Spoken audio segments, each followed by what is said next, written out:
네, 세 번째 키워드 30cm 어떤 의미였을까요? 그 기업이 싼가 혹은 비싼가에 대한 판단은 항상 생각해 보시는 게 필요하다고 생각합니다. 대만이 작년 11월에 세상 최초로 한국 증시를 추월했잖아요. 우리가 앞서 얘기했던 줄자가 삼성전자 같은 경우에 15배를 못 넘은 반면에 TSMC는 한때 30배까지도 갔던 거를 저희가 볼 수 있을 것 같습니다. 그럼에도 불구하고 여러분들이 삼성전자에 대해 관심을 가져야 되는 이유는 이번 3화를 통해서 스텝스 구독자분들이 나만의 30cm 줄자를 만들어 보시는 계기로 삼기를 바랍니다. 네, 안녕하세요. 스텝스 구독자 여러분. 펀드 매니저 털기에서 털기 임무를 맡고 있는 주디입니다.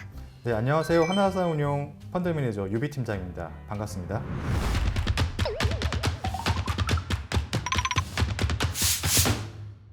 네, 팀장님. 지난 시간에는 시가총액 2등주랑 상위 종목들을 살펴보면서 투자 근육을 키워봤는데요.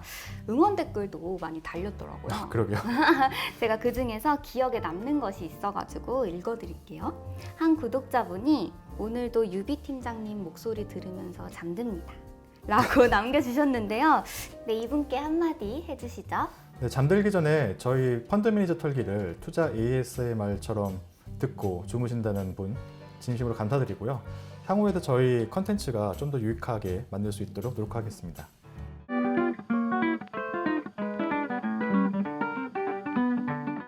자, 그러면 세 번째 키워드 30cm에 대해서 공개해 주시겠어요?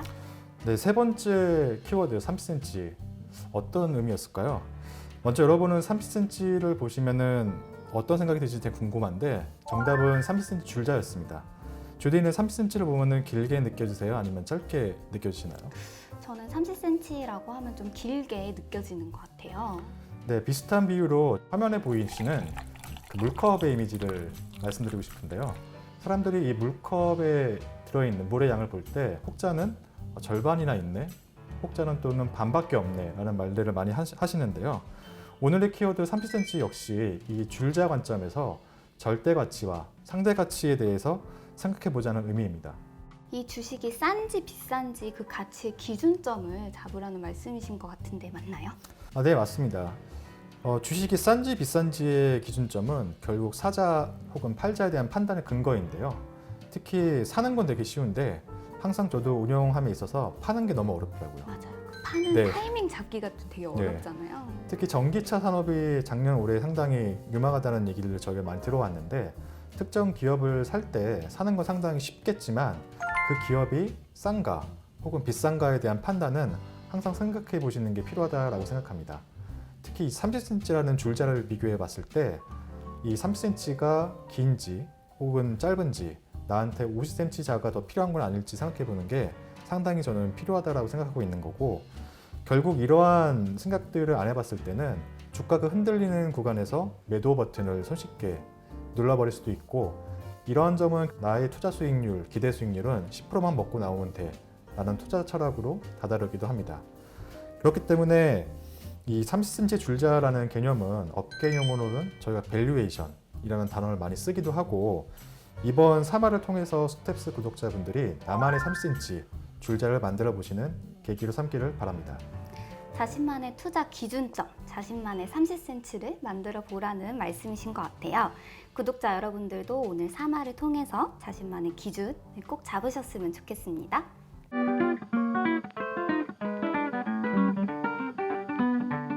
네, 좀 더 이해하기 쉽게 다른 국가 간의 비교를 통해서 한번 알아보려고 하는데요. 지금 자료 화면을 보시면은 글로벌 시장 각 국가의 지난 5년 동안의 PER 밴드를 보여주고 있습니다. 글로벌 같은 경우에는 대략 13배에서 20배 남짓에서 움직이고 있었고, 한국 같은 경우에는 지난 5년 동안 그 PER 밴드 줄자 값이 대략 7.5배에서 15.1배 사이에서 움직이고 있었습니다. 그렇기 때문에 저희가 주가가 많이 빠졌을 때 이런 기사 많이 접해보셨을 것 같아요. 2600선 이하에서는 가격 메리트가 있다, 이런 기사를 많이 보셨을 텐데, 이러한 것들은 결국은 한국의 코스피의 상장사들이 연간 벌어들일 수 있는 예상 이익을 바탕으로 산수를 통해서 저희가 지수 밴드를 그려보는 거라고 보시면 좋을 것 같습니다. 한국의 코스피 줄자가 대략 7cm에서 15cm 범위에서 움직였다는 뜻인 것 같아요. 한국 주식시장이 다른 국가들에 비해서 약간 저평가되어 있다고 보는 것이 맞을까요? 상대적으로 지금 보시는 자료화면에서 인도 같은 경우에는 본인들의 평균값보다는 현재 높은 값에 위치하는 거고요. 한국 같은 경우에는 상대적으로 저희 평균값보다 낮은 수준에 있기 때문에 본연의 줄자 관점에서 봤을 때 한국은 상대적으로 저평가 메리트가 있다고 이해할 수 있겠죠. 특히 이 국가들 중에서 한국과 대만을 많이 비교하기도 하죠. 삼성전자 때문에라도 언론에서 대만 시장 이야기를 좀 빼놓지 않고 언급을 하고 있는 것 같아요. 그런 측면에서 한국과 대만의 마켓 줄자를 한번 자세히 비교해보면 어떨까요? 네, 좋은 비교인 것 같아요. 최근 들어서 한국 증시와 대만 증시 간의 디커플링이 상당히 심화되는 모습들을 보여왔습니다. 한국 줄자가 대략 7.5에서 15.1에서 움직인 반면에 대만 같은 경우에는 12에서 19.6 사이에서 움직여 왔습니다. 특히 이 시계열을 좀 더 길게 2002년 이후로 20년 동안 봐온다라고 하면은 대략 한국 시장은 대만 시장 대비 30% 정도의 할인율을 받고 있었던 모습을 저희가 확인해 볼 수 있습니다. 양 국가의 인구 구조라든가 그로 인해서 수출 주도형 국가일 수밖에 없는 상황인데 결과적으로 양 국가가 상당히 비슷한 모습이 있음에도 불구하고 쉽게 동의하기 어려운 부분도 분명히 있겠죠. 대만이 작년 11월에 세상 최초로 한국 증시를 추월했잖아요. 그 이후에 그 격차가 점점 커지고 있는 중인데요. 근데 대만은 중국이라는 지정학적 리스크도 있고, 물론 한국도 북한이라는 리스크가 있긴 하지만요. 그리고 중국의 압박으로 인해서 수교국도 14개 뿐이라 외교적으로 좀 불리할 것 같거든요. 그런데 대만 기업에 대한 외국인 투자자들의 인식이 오히려 한국보다 더 좋은 것 같아요. 평가가 그걸 보여주고 있는 것 같고요. 맞나요? 네, 그러한 부분은 크게 두 가지로 저희가 볼 수 있을 것 같습니다. 첫 번째로는 양 국가의 경제 구조의 차이입니다. 물론 수출 주도의 경제는 맞고 반면에 대만 같은 경우에는 제조업의 체질 변화가 있었습니다. 글로벌, 세계의 하청업체가 되겠다는 제조업 전략이 가장 중요한 차이라고 보시면 될 것 같습니다. 그렇기 때문에 지금 자료 화면에서 보시면은 대만 같은 경우에는 이런 하청업체 전략을 통해서 IT 비중이 상당히 높은 반면에 한국 같은 경우에도 삼성전자를 필두로 해서 IT 비중이 높긴 합니다만은 대만 대비했을 때는 좀 더 낮은 부분을 보이고 있고 특히 한국 같은 경우에는 원자재를 수입해서 다시 중간재를 만들어서 수출하는 석유 정제라든가 화학, 기초 소재, 기계 이러한 부분들이 일정 부분 대만보다는 높은 비중을 차지하고 있음을 알 수 있고 이런 글로벌 하청업체의 전략이 대만의 전략이 상대적으로 이익의 변동성이라든가 무역 수지의 변동성이 줄었던 부분이 양 국가의 가장 큰 차이이지 않을까 싶고 그로 인해서 원자재 가격이 급등했던 최근 상황을 놓고 보면은 무역 수지 역시 대만의 안정성이 돋보이는 모습을 저희가 확인할 수 있습니다. 정말 대만은 꾸준하게 무역 수지 흑자를 좀 보이고 있는 것 같아요. 이렇다라는 건 결국 대만이 한국 대비해서 좀 장사를 더 잘했다라고 봐도 되는 걸까요?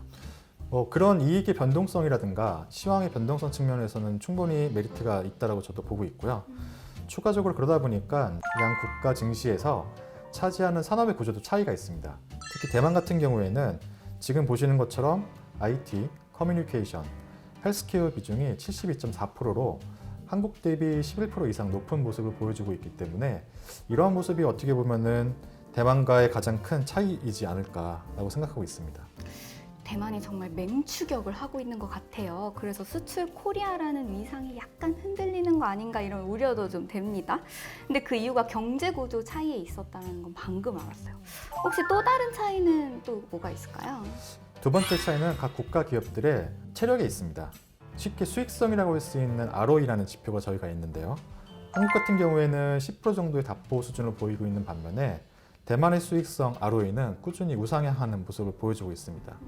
특히 2012년 이후 같은 경우에는 자료 화면에서 보시는 것처럼 양 국가 간의 디커플링 되는 모습이 극명하게 보여주고 있는 상황입니다. 네, ROE가 수익성을 나타낸다는 측면에서 왜 그런 말이 있잖아요. 곳간에서 인심이 난다라는. 그래서 제가 기사에서 보니까 대만의 배당 수준이 한국보다 좀 높다고 하더라고요. 곳간에서 임신이 난다는 측면에서 봤을 때 한국 증시는 배당에 대해서 상당히 인색한 시장이었습니다. 이런 부분은 장기 동안 한국 증시 저평가 요소로 많이 평가받았던 부분이고요. 기업이 이익이 나면은 일정 부분 주주와 공유를 하고 환원한다는 믿음을 투자자에게 심어줄 필요가 있습니다.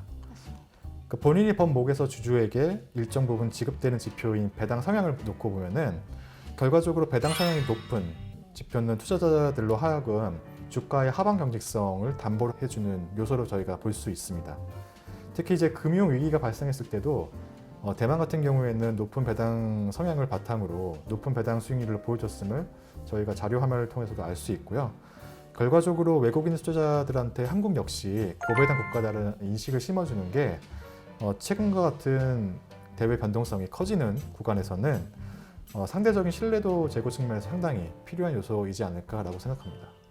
결국 대만의 줄자가 한국의 줄자보다 약간 더 기를 수 있었던 이유가 결국 이 배당의 영향도 좀 있는 것 같아요. 배당은 주식 투자에 있어서 되게 중요한 요소 중에 하나로 꼽기도 하잖아요. 네, 그렇죠. 배당이 장기 투자의 원동력이라는 측면은 모두 공감하셨을 것 같습니다. 그런 측면에서 꾸준히 배당을 성장시켜온 기업 혹은 그러한 시장을 바탕으로 포트폴리오를 구성하는 것도 좋은 투자 노하우라고 할 수 있겠죠.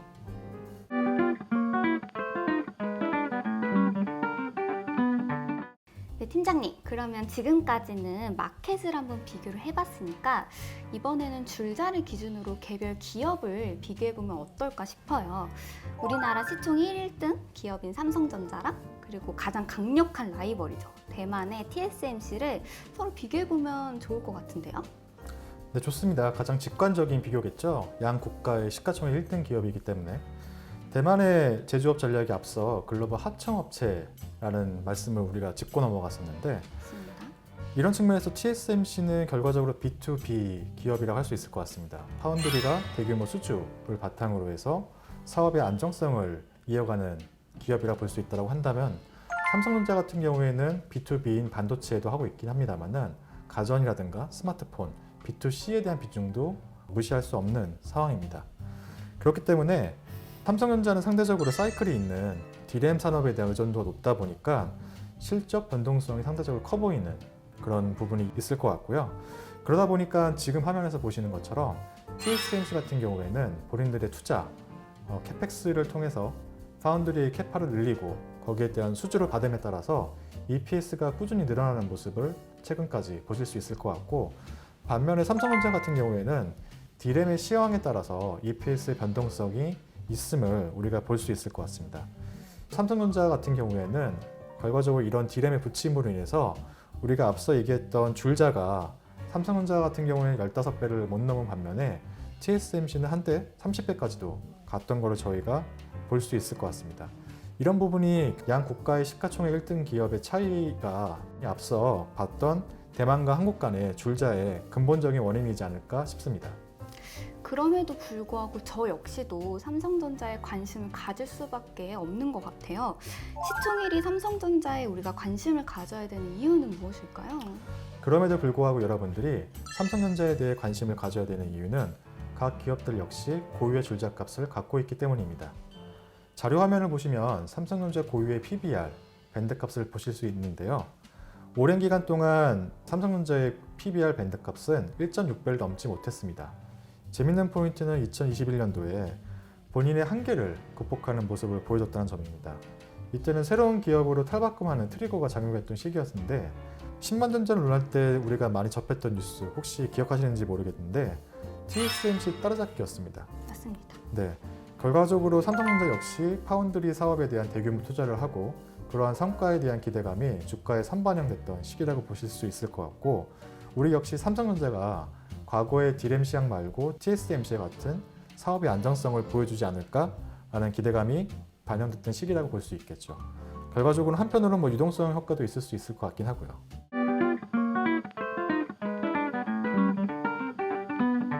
네, 오늘 자신만의 30cm 가치의 기준점을 만들어 보자는 이야기를 함께 나눠봤는데요.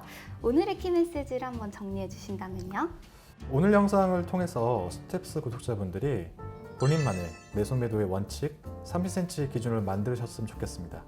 그런 측면에서 마지막으로 제 투자 노하우를 살짝 공개한다고 하면은 앞서 논의했던 밸류에이션, 줄자의 다른 의미는 저는 나무의 나이테라고 생각합니다.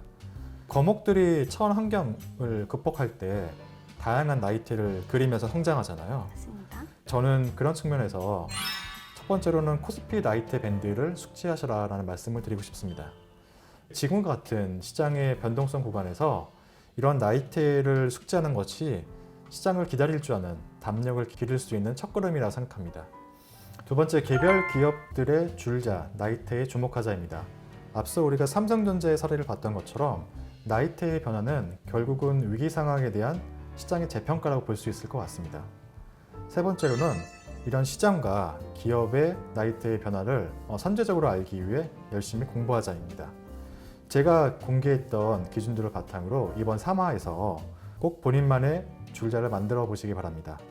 이러한 투자 근육을 키워보신다라고 하면은 시장 변화에 흔들리지 않는 단단함을 만드실 수 있을 거라 생각합니다. 네, 오늘도 유비 팀장님의 꽉 찬 투자 전략을 탈탈 털어봤습니다. 다음 편은 저희가 어떤 내용으로 돌아오는지 힌트 좀 주시죠. 네, 다음 4화에서는 숫자가 아니라 단어를 키워드로 드리려고 합니다. 키워드는 삶입니다. 마음껏 추측해보시고 투자의 상상력도 키워보시길 바랍니다. 네, 여러분들과 함께 투자 상상력을 키워서 다음 시간에도 유비 팀장님을 탈탈 털어보도록 하겠습니다. 감사합니다.